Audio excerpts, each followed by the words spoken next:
Hello people, welcome to my YouTube channel, the channel that can teach you the basic and classic of cooking and baking. So if you are new to my YouTube channel, please don't forget to hit the subscribe button below and like my videos. So let's start! Hello people, for today's video I am going to share with you my 4 wonder powder that I am using in my baking. So I have the iodizedsalt, I have the cream of tartar, baking powder, and baking soda. So these are 4 really handy powders that I am using in baking. So let's start with the salt.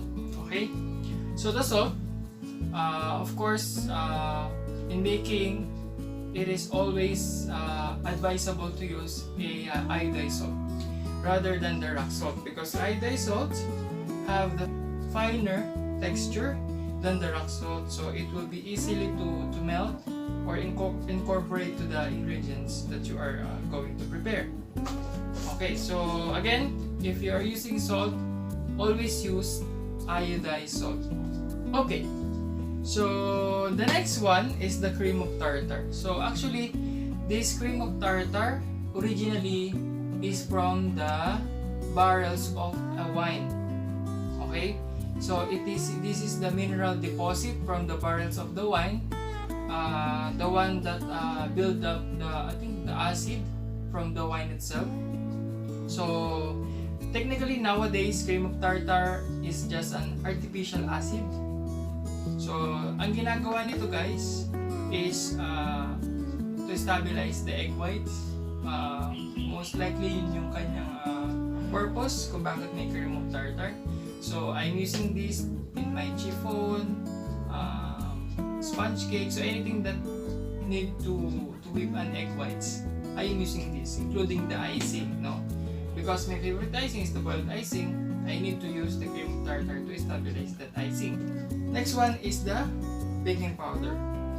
The baking powder is a leavening agent alone. You can use this directly for your baking preparation. So to activate the baking powder, all you need to do is to incorporate it in a wet preparation with ingredients, and then of course the baking powder needs heat, okay, to function.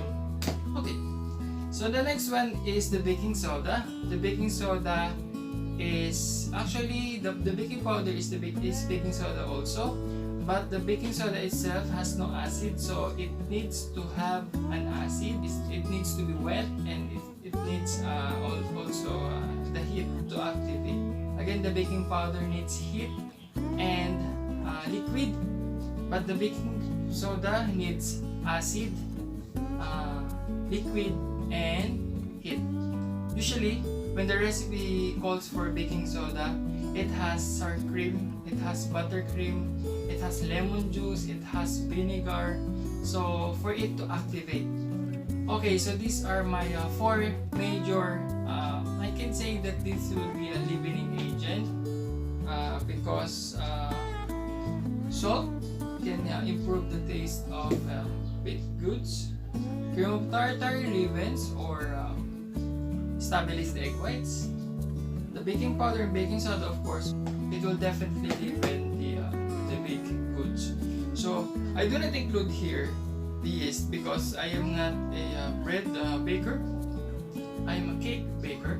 So this is my 4 major powders only. So I do not use yeast in making cake. Okay, so that's it for today guys. I hope you like my video of sharing my 4 major powders that I'm using in my baking. So that's it guys. See you next time. Bye bye.